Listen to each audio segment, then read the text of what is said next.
Maurice Morier, là je vous trouve aux archives municipales de Lyon, avant l'ouverture d'une série de 3 rencontres autour de mai 68 à Lyon, avec la CGT. Vous, en 68, vous travailliez déjà, vous étiez à l'Opéra de Lyon. Oui, je Alors comment ça s'est passé, mai 68 à l'Opéra? Disons que c'est parti un peu de l'atelier de décor et du Théâtre des Célestins, et après l'opéra, mais nous on est parti 2-3 jours avant, et en fait après il y a eu une assemblée générale de l'Opéra de Lyon qui a décidé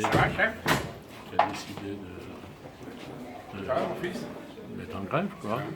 Et donc au début on a commencé à suivre les manifestations générales, quoi, comme celle du 13, du 15. Et ensuite,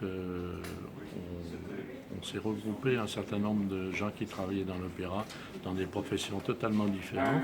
On s'est regroupé un peu pour aller à l'université, dans les usines, pour discuter, pour voir ce que les gens espéraient de l'opéra nouveau. Enfin voilà, quoi. Qu'est-ce que ça a permis justement entre les professions qui bossaient à l'opéra, qui ne se rencontraient pas forcément?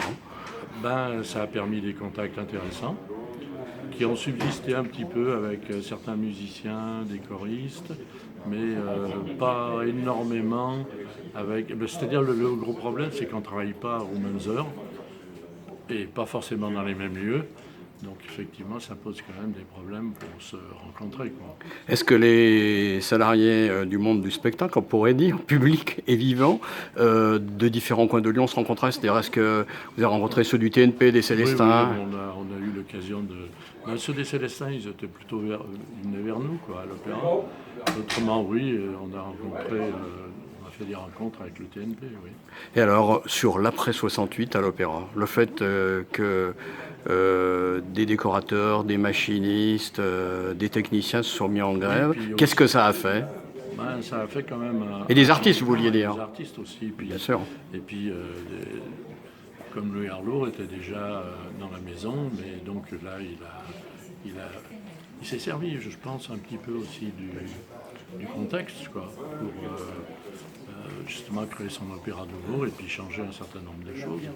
Donc il y a quand même une meilleure accessibilité à l'opéra après, des tarifs différents, enfin voilà. Donc, et puis une création qui a été quand même beaucoup plus importante et plus intéressante. Pour vous qui deviez être tout jeune? Je suis de 45, donc j'avais 23 ans. Bon, et alors qu'est-ce que ça laisse comme souvenir de jeune, un mouvement comme ça? C'était quand même assez surprenant, quoi. C'était quand même un bon début, quoi, je dirais. Donc c'est vrai qu'après, j'étais déjà syndicat à la CGT, mais j'étais un peu parce que tous mes collègues de l'atelier de décor y étaient. Donc voilà. Mais après, disons on a continué, quoi. Et puis voilà, quoi. Ce n'est qu'un début, continuons. C'est ça, c'est un peu ça, oui.